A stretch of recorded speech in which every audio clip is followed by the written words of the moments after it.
Salam Nusantara, salam Indonesia, salam Pancasila. Teman-teman, kita ketemu lagi di podcast yang kesekian kali bersama Persaudaraan Matahari dan Pusaka Indonesia.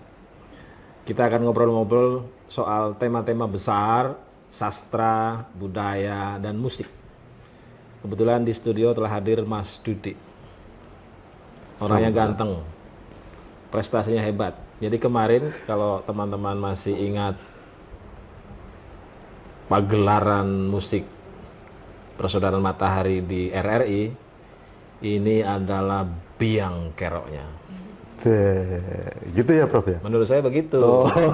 Karena tanpa Anda pagelaran itu tidak akan begitu bergema. Saya sampai sekarang masih merasa ininya merasa atharnya. Orang Arab menyebutnya athar. Merasa masih ada bekasnya di hati itu. Jadi kadang-kadang kalau saya ingat itu masih semangat sekali gitu. Oh iya. Ya, saking semangatnya kadang-kadang sampai tidak tahu harus ngapain. Jadi energinya meluap-luap. Saya sering mengadu sama Mas Guru. Mas Guru, saya mau ngapain nih? Udah nulis banyak banget nih. Udah santai aja gitu. Itu karena pengaruh. Jadi kadang-kadang saya menyesal ikut pagelaran itu karena jadi semangat. Gitu ya, Iya. Prof ya. Jadi rasanya Saya juga. kan itu sesuatu yang menurut saya ajaib ya. Pertemuannya nggak begitu intens, temanya nggak begitu saya dengar dengan rigid, tiba-tiba begitu pementasan keren betul itu. Apa ininya? Kuncinya apa? Kira-kira ini tipsnya bagaimana, coba ceritain ke kita itu. Ya. Itu saya juga terkejut, Terkejut? Prof. Iya. Jadi saya itu biasa nanganin panggung, meskipun skala desa. Iya. Itu nggak seperti ini. Jadi ini tuh menjadi bagi saya memang sebuah semacam titik balik. Bagaimana ternyata seni itu berpengaruh sentral. Oh ya. Iya, kepada kehidupan kita. Dalam artian ya bisa menumbuhkan semangat seperti tadi. Iya. Nah, cuma yang saat ini saya lakukan itu kan seni itu kita itu bekerja sama dengan teman-teman Persaudaraan Matahari itu yang juga menekuni keheningan. Nah, ini tuh baru saya pahami betapa kerennya Pancasila itu loh. Gitu ya. Nggak ada duanya di dunia itu. Dan yang mengilhami musik-musikmu itu Pancasila. Pancasila luar biasa. Oh, Ya, oke. ya. Ya kalau saya dengar pelan-pelan gitu ya, beberapa instrumentalianya, beberapa tariannya itu, mungkin karena udah lama kan gini ceritanya ya. Ketika saya membagi undangan itu, beberapa orang cerita begini, Mas, dulu kalau ingin melihat pagelaran kebudayaan, pagelaran sastra besar, pagelaran apa itu anaknya Bung Karno. Masih ingat nggak? Namanya Guru. Oh. Jadi Guru itu kalau buat pentas kolosal, Ya. itu orang sampai berjam-jam terkagum-kagum terus. Lalu itu hilang bertahun-tahun, terutama sejak reformasi nggak ada. Dan kegiatanmu, kata orang yang kita undang, karena pernah datang di pagelaran yang pertama kan, itu mengisi ruang kosong yang ditinggalkan oleh Guru. Gitu. Oh, sebegitunya ya? Iya. Baik.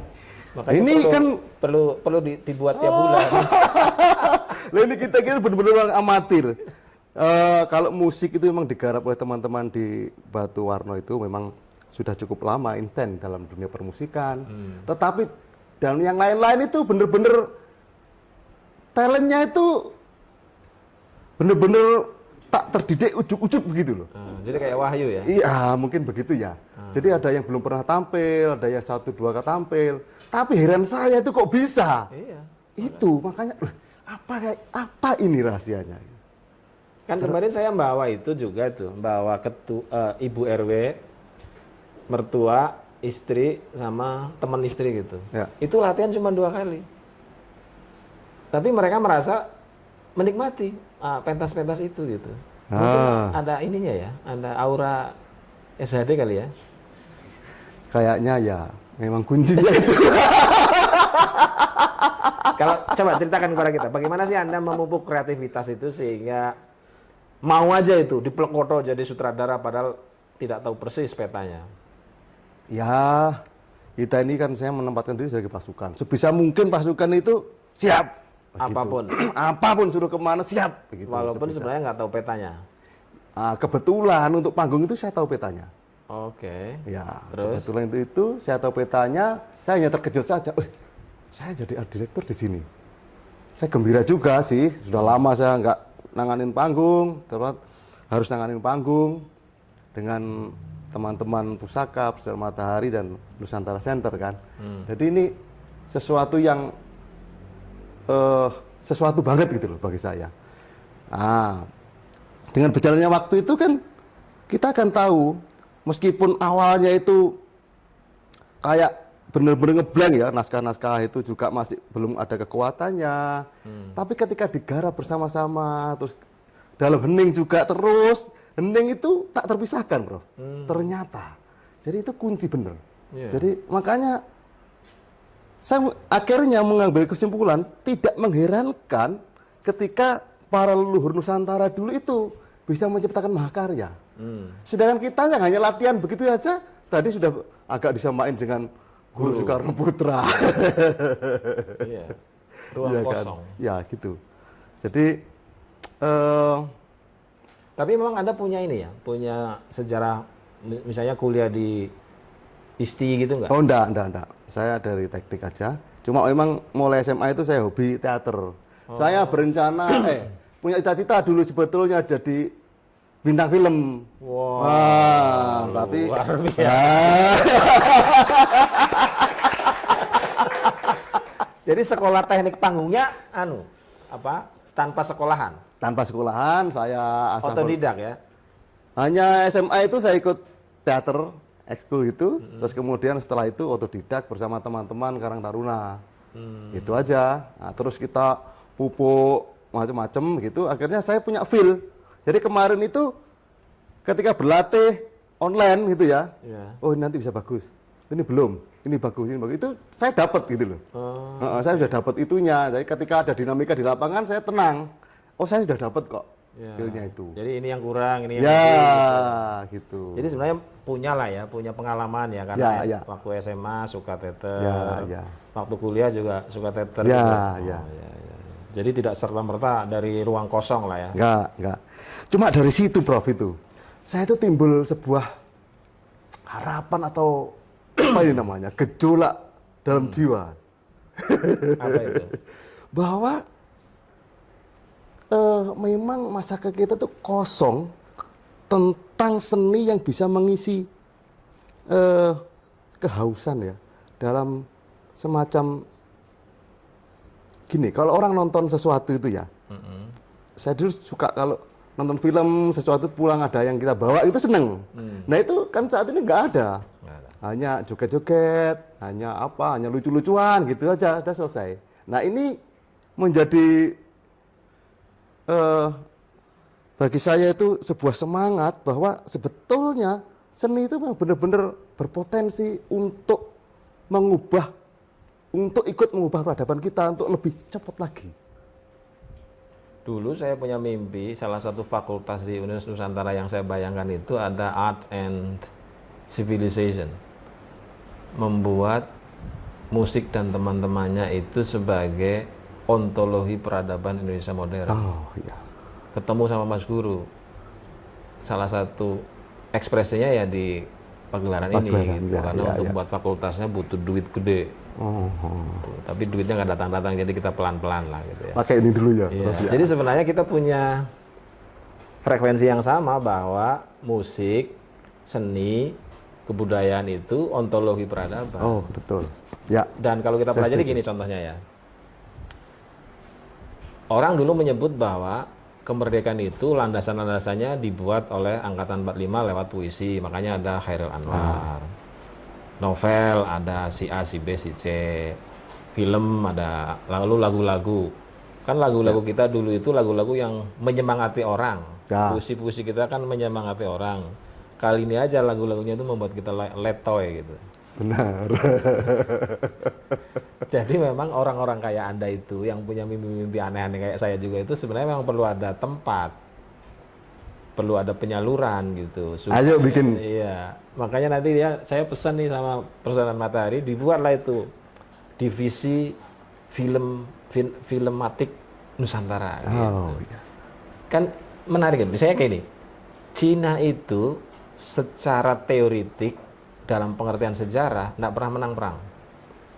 Cina ya. Iya, tapi ketika dia membuat film, itu kayak bangsa Amerika, menang di mana-mana. Lalu menumbuhkan semangat bahwa kami bisa mengatur dunia.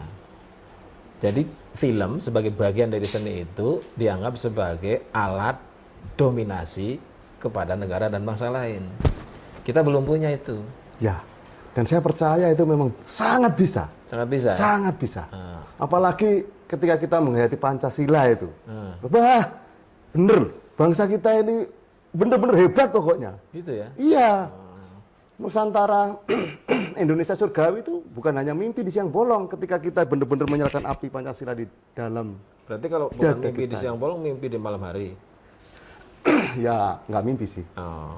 Kenyataan. Iya, jangan bilang mimpi Oke. dong. Kan kita mau realisasikan. Oke, ya. Apalagi yang ingin Anda realisasikan sebelum kita mati itu? Ya, ini satu tambahan yang kemarin saya dapat dari pagelaran itu saya ingin memang terjun lebih luas lagi dalam berkebudayaan. Saya ingin membangkitkan semangat-semangat itu. Jadi saya kemarin di kampung itu kan ada kelompok ludruk itu.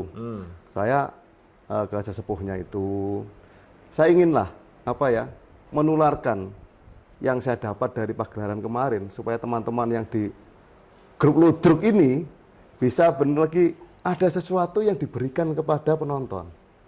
Jadi ada sebuah jiwa yang agung sebetulnya di Nusantara itu yang Anda nggak pengen buat buku induk ludruk gitu? belum. Kalau dibimbing kayaknya bisa juga. Kan kita belum punya buku induk musik lokal, Oh ya. buku induk tarian lokal, buku induk silat lokal, buku induk bela diri lokal. Saya ini praktisi saja sebetulnya. Tapi kalau bukan Anda yang ngerjain, siapa dong? Ya pokoknya Anda bimbing saya mau. Saya nggak ngerti gitu. Itu saya punya pikiran itu setelah jadi murid di sini. Jadi setelah di sini mimpi saya jadi banyak. Pingin menulis buku induk silat. Kita ini banyak sekali lihat cabang-cabang silat, Ya. bentuk-bentuk silat sebagai bagian dari kebudayaan. Tadi juga cerita di sana karena ada kawan saya itu pengurus silat gitu. Ya. Tapi saya tanya, emang kita punya buku induk silat? Nggak ada. Oh iya. Itu baru silat. Kalau buku induk makanan sudah lumayan ya. Tapi buku induk silat, buku induk tari-tarian lokal itu ya ada, tapi tidak jadi buku besar gitu. Sehingga praktis kita nggak punya modal untuk mempelajari itu. Jadi kayak Anda misalnya kan belajar teater, Ya. tapi kan tidak pernah memiliki buku induk teater. Oh, teater iya. di Indonesia itu apa aja Ya, sih? ya, Gitu kan ya, nggak punya. ya. Mestinya kita punya mimpi-mimpi itu. Oh. Bahwa belum bisa melaksanakannya ya ini semesta lah. Gitu ya. Iya. Kalau saya belum punya mimpi kayak apa dong? Ya, jadi muridnya Mas Guru aja lah. Tapi menarik idenya. Artinya itu membuka lagi wawasan saya. Artinya memang iya ya. Jadi ini kan lebih terstruktur gitu. Iya. Karena nggak bisa dibiarkan los gitu. Pasti harus ada gurunya, ada bukunya, ada metodenya. Metode bermusik Nusantara itu kalau nggak ditulis kan ngarang-ngarang saja. Tapi kalau ditulis nanti ada perkembangannya, jadi ada pembabakannya gitu. Kita kan cuma selama ini tahu keroncong, musik asli Indonesia. Selesai. Padahal kalau digali jangan-jangan ada ribuan musik lokal yang sebenarnya juga jauh lebih indah, yang mirip-mirip Kitaro kan banyak itu. Oh iya. Ya. Jangan-jangan cara berteater juga begitu, ada banyak varian, tapi karena kita nggak punya John Ecole-nya gitu, nggak punya EYD-nya, sehingga kita nggak membaca. Begini Prof, itu kan dulu itu kita itu sebelum saya belajar di Persaudaraan Matahari itu kan hanya pakai pikiran. Berteater pun juga begitu, apa-apa hanya begitu. Tetapi ketika kita dalam keheningan ini, itu kayaknya kekuatannya menjadi lebih dahsyat, lebih double berapa kali gitu loh. Inilah kekuatan Pancasila, makanya Profesor jangan mati dulu. Ini kita ini perlu banget orang-orang kayak profesor ini. Enggak, kita perbanyak mimpi dulu. Oh gitu. Coba ceritain ke kita. Kenapa Anda tiba-tiba, bukan tiba-tiba, kenapa Anda menekuni itu?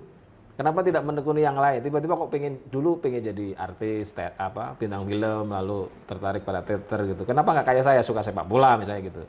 Ya nggak tahu, kalau itu ya hanya muncul aja dari dalam. Jadi nggak ada pilihan yang lain, memang suka itu ya? Memang suka. Saya itu kalau nggak suka mengerjakan sesuatu yang nggak saya suka itu nggak suka. Terus kenapa sekolahnya tidak ditempelkan? Kan misalnya kalau saya suka sepak bola, maka saya dulu ikut akademi sepak bola. Karena seniman saat itu nggak ada masa depannya dan saya dimarahin ortu. Oh, adanya masa lalu. Ya. Jadi masa depan gelap. Ya, benar.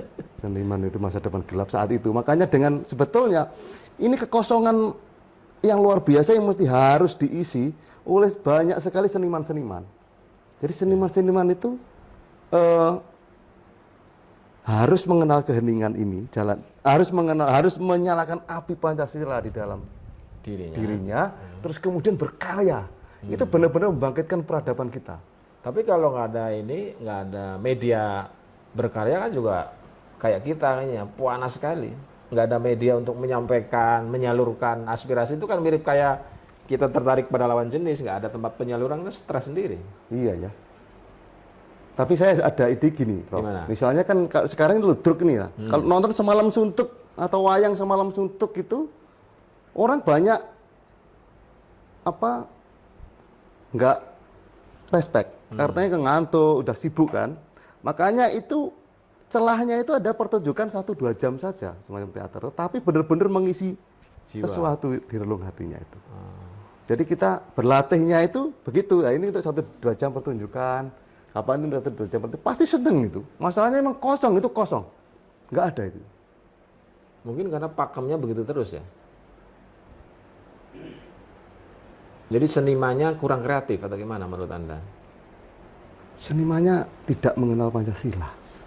Itu kuncinya. Tidak mengenal Pancasila. Jadi biar seniman ini mengenal Pancasila bagaimana?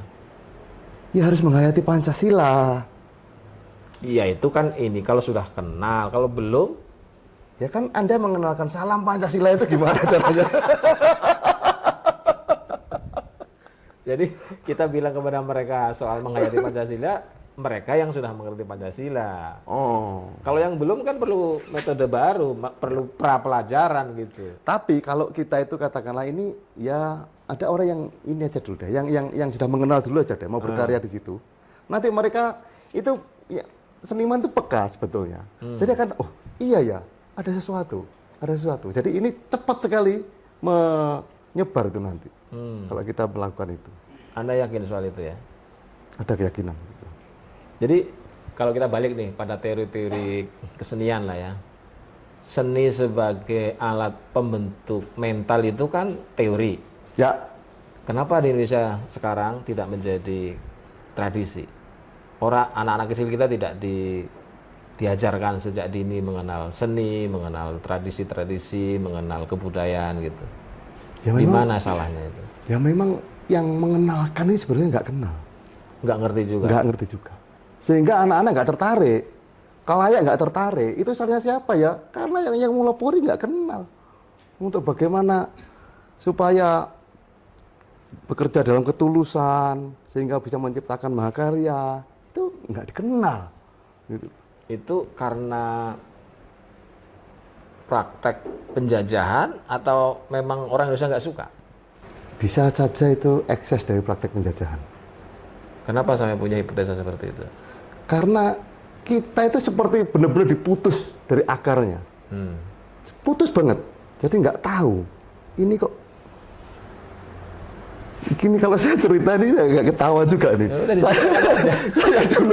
Saya dulu itu sering aktif banget ikut ritual agama. Tiap hari menyebut-nyebut nama Tuhan. Tetapi praktis sebetulnya itu nggak kenal Tuhan. Itu kayak apa? Ya kayak ini kondisinya seperti ini. Pancasila disebut sebetulnya nggak tahu Pancasila. Nggak tahu esensinya. Iya, itu masalahnya. Jadi biar meresap, para seniman harus ngapain? Harus mengeringkan cipta. teman-teman mengheningkan cipta mulai, gitu. Ya kalau gitu mereka juga nggak tahu juga kita mulai SD sampai SMA itu kalau upacara kan mengheningkan cipta mulai guyon-guyon gitu. Tahu mengheningkan cipta ya baru ini loh, Prof. Coba gimana kalau gitu? Jadi 50 tahun saya juga nggak ngerti itu. Sudah belajar di sini juga belum ngerti. Pura-pura ngerti aja. Ya. Jadi kalau kita sekarang mulai menyadari bahwa hening cipta yang substantif tidak ada, pengertian Pancasila yang substantif tidak ada, seni yang membangkitkan semangat tidak ada, kebudayaan yang membuat kita bangga pada nilai-nilai luhur tidak ada. Anda mau ngapain? Ya matilah bangsa kita. Bukan Anda mau ngapain? Oh, ya mau menggerakkan itu. Untuk apa hidup saya ini kalau nggak gitu? Ya, kalau mau dijelentreh kayak itu apa aja? Kan menggerakkan itu besar Ya, sekali gitu. Misalnya satu saya. apa, dua apa, tiga apa. Ya gitu mau kan. dimulai dari lingkungan saya. Kayak misalnya saya dari Pusaka Jawa Timur gitu ya. Ya. Saya akan bikin semacam teater atau gitu. Saya barangkali nanti teman-teman di Pusaka Nusantara mau ya, mari kita Kolaborasi. Saya di lingkungan juga gitu. Saya ingin turun ke lapangan gitu loh. Ingin langsung terjun ke teman-teman yang memang bergelut langsung di lapangan tentang berkebudayaan, berkesenian, ludruk atau apapun lah. Itu saya ingin menularkan, oh ada sesuatu yang sangat luar biasa ini, yang mereka nggak tahu, gitu loh. Jadi ingin cerita lah ya. Ya, Nanti kalau mereka sudah mau berkolaborasi pentas bersama gitu ya. ya. Ada hal-hal lain nggak yang selama ini mengganggu Anda? Misalnya, aku pengen ini kok keadaannya begini gitu. Enggak lah, kita menyalahkan keadaan itu omong kosong kok. Nggak bisa kita menyalahkan keadaan. Pokoknya ya ada yang seperti ini sekarang bagaimana? Apakah hasilnya bagaimana nanti ya kita udah nggak tahu. Yang penting kita berbuat yang terbaik saja. Kalau lihat sastrawan-sastrawan hari ini, sebelum bicara pada pikiran Anda, siapa sih yang paling berpengaruh terhadap cara Anda memandang susastra, cara Anda memandang budaya? Saya itu suka kerennya Pramudia. Pramudia Anantathur. Ya. Coba ceritain sama kita, kenapa suka Pram? Saat itu menurut saya itu tulis-tulisannya itu bisa menggelurakan semangat di dalam diri saya. Jadi menurutmu Pram ini tahu Pancasila dong? Saat itu saya pikiran saya dia tahu, tapi saat ini baru ternyata nggak tahu juga. Itu pun sudah demikian luas anunya. Makanya ketika ini Pancasila ini para seniman atau siapapun yang mengelola dunia Pancasila ini mau berkarya, itu nanti bangsa kita pasti menjadi bangsa yang luar biasa lagi. Gitu ya. Iya. Kalau sastrawan dunia selain Pram yang bukan Indonesia, ada yang sempat menarik minatmu?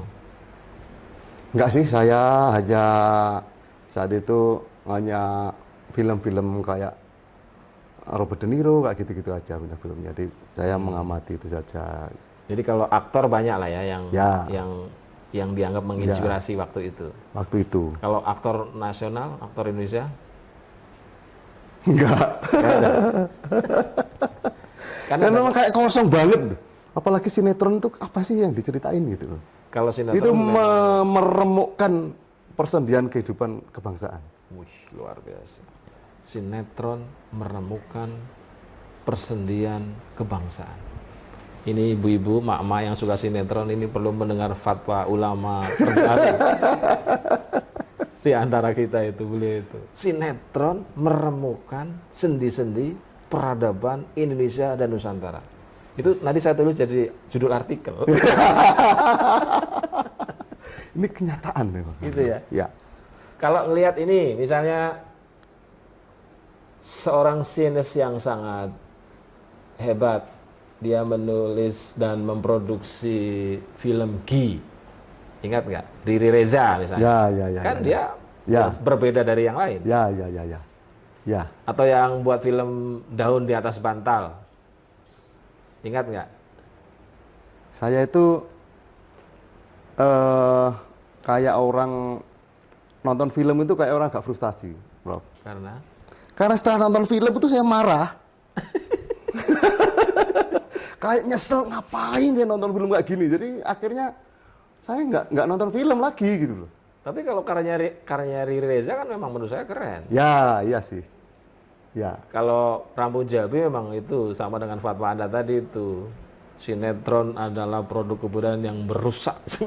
Tapi kalau karyanya Riri Reza menurut saya atau karya terakhir yang bicara film Soekarno itu kan juga keren. Ya. Saya hanya lihat Ania saja sih, nggak lihat keseluruhan. Oh gitu. Ya, sehingga saya nggak bisa komentar banyak. Kalau musisi ada nggak orang yang menurut Anda musisi ini sebenarnya punya mimpi-mimpi yang sama dengan kita tapi belum ketemu misalnya? Belum ada. Nggak ada? Nggak ada. Jadi Iwan Fals itu menurut Anda tidak nggak ngerti juga. Apalagi yang lain ya? Ya. Dulu itu saya pikir ngerti ya, kayak Ebit ngerti, ternyata ya salah juga. Jadi di mana lini itu kita sebut, memang terjadi banyak. Kekosongan, bener-bener seperti mati lah bangsa kita ini, Bro. Dari sisi seni ya? Ya. Jadi PR kita makin banyak, kalau hipotesanya adalah kita defisit. Bener-bener defisit. Besar ya. Sastrawan besar, budayaan besar gitu. Jadi teman-teman di Persaudaraan Matahari ini tambahan PR lagi. Makin banyak orang kita wawancara, makin banyak PR yang harus kita kerjakan. Alpanya sastrawan besar, alpanya musisi besar, alpanya budayaan besar karena mereka tidak terhubung dengan Pancasila, tidak melakukan hening sehingga karyanya tidak menggentarkan dan menggerakkan hati gitu ya. Mestinya Anda harus siap dong mengisi kekosongan itu. Ya mau nggak mau harus. Gitu ya. Ya. Jadi dalam waktu dekat apa yang akan dilakukan? Setelah tahu bahwa ini kosong. Orang nulis sastra biasa saja, orang membuat pementasan biasa saja, orang buat film biasa saja. What must to be done? Saya kan harus sering turun ke lapangan untuk berkomunikasi dengan teman-teman seniman. Terus kemudian juga menyemangati mereka bahwa ada sesuatu hal yang sangat berharga yang bisa kita lakukan. Ini sebetulnya kesempatan luar biasa, sekaligus tantangan yang luar biasa. Hanya mereka emang belum tahu kuncinya saja. Nah, dari sekian banyak, sebelum kenal Persaudaraan Matahari, karya-karya Anda apa aja? Ya cuman saya bikin kentrung, bikin ludruk, bikin operet aja gitu-gitu aja. Terus kemudian menginisiasi panggung. Itu jadi kalau saya itu di kampung, kalau saya bikin panggung itu dinantikan oleh orang-orang desa itu pasti menunggu-nunggu. Berarti sebenarnya di tingkat lokal, Anda ini seniman besar lah ya, karena dianggap di tingkat lokal ya, lokal. Di tingkat desa, kan tinggal dikembangkan aja manajemennya itu. Atau kalau perlu manajemen, saya siap. Wah. Kan harus kolaboratif. Ya. Kalau soal nyari duit ada Pak Eko. Ya. Gitu. Kalau Keren. mau manajemen bisa. Deal dong. Deal. Iya, karena kalau Anda sampai punya kesimpulan begitu langkanya sastrawan besar, begitu langkanya sutradara besar, begitu langkanya. Kan kalau misalnya kalau koreografer ya, cerita koreografer yang paling keren itu kan bapaknya Butet. Ya. Iya kan? Agung ya. Sekarang mungkin diambil oleh Wisnu Tama lah, mungkin ya. Walaupun Wisnu Tama itu basisnya modern, karena kan dia tidak menguasai hal-hal yang bersifat masa lalu, hal-hal yang bersifat budaya Nusantara. Tapi dari sisi hasil kan Wisnu ini juga keren. Gitu. Ya. Nah artinya kan begitu langkanya koreografer kita yang memahami Pancasila, memahami hening, memahami begitu banyak artefak-artefak dan produk-produk kebudayaan. Nah terus sangat langka. Seakan-akan kalau mereka mati itu gelap gitu, seperti kehilangan obor kan kita itu. Tapi semesta itu bekerja kayak gitu. Keren loh. Semesta itu keren. Asalkan kita tuh sekarang itu pokoknya kita itu mau berniat aja dulu menyalakan api Pancasila dalam diri kita, itu pasti keren nanti. Pasti keren ya. Ya. Ya sebelum saya tutup coba anak-anak ini atau remaja lah, saya tidak bicara dewasa karena itu kan mereka udah punya prototipe sendiri. Ini remaja-remaja kita ini harusnya bagaimana untuk menghadapi situasi di mana kebudayaan kita jelek, sastra kita juga nggak kemedol, nggak berdentum gitu. Anak-anak muda itu ya sebaiknya bergabung dengan Persaudaraan Matahari. Sebaiknya bergabung dengan Matahari. Oke, lalu? Ya setelah itu mereka akan belajar hening cipta, mereka akan menumbuhkan talent di dalam dirinya, dan mereka akan menghasilkan mahakarya. Luar biasa. Pemirsa, teman-teman di rumah dan di mana saja, kita membicarakan sesuatu yang besar sekali, hebat sekali, pondasi dari sebuah peradaban dan kebangsaan, pondasi dan rumah bagi Nusantara dan Indonesia, tetapi seperti kekurangan sumber-sumbernya. Hari ini kita ketemu dengan orang yang punya pemikiran sama, pada frekuensi yang sama, bahwa itu adalah hal yang harus kita kerjakan, hal yang harus kita segera adakan, kalaulah tidak langsung besar melalui yang kecil-kecil dulu, dan tekad-tekad itu harus dipupuk sedemikian rupa dimanapun dan kapanpun, sambil menyadari bahwa kita pasti bisa menjadi negara besar. Yes. Gitu kan? Yes. Coba kasih closing statement biar teman-teman semangat. Teman-teman semua, janganlah engkau lupakan Pancasila. Pancasila ini bener-bener keren pokoknya. Itu. Carilah Pancasila, hayati Pancasila. Jadi, carilah yang bener Pancasila itu ada di Persaudaraan Matahari. Silakan lihat dan bergabunglah dengan Persaudaraan Matahari. Ya. Terima kasih. Teman-teman, terima kasih atas atensi kalian semua terhadap apa yang kita diskusikan di podcast kali ini. Tentu saja kita akan sambung dengan podcast berikutnya dengan tema-tema yang menarik. Yang jelas, Persaudaraan Matahari, Pusaka Indonesia, dan berbagai lembaga yang telah berkolaborasi dengan dua lembaga itu akan terus menyajikan informasi-informasi yang menarik, kegiatan-kegiatan yang menarik, tindakan-tindakan yang menarik, sekaligus kesadaran membangun Indonesia. Saya Yudi Haryono beserta tamu pada malam hari ini mengucapkan terima kasih. Salam Nusantara, salam Indonesia, salam Pancasila. Terima kasih. Terima kasih, Bro. Luar biasa.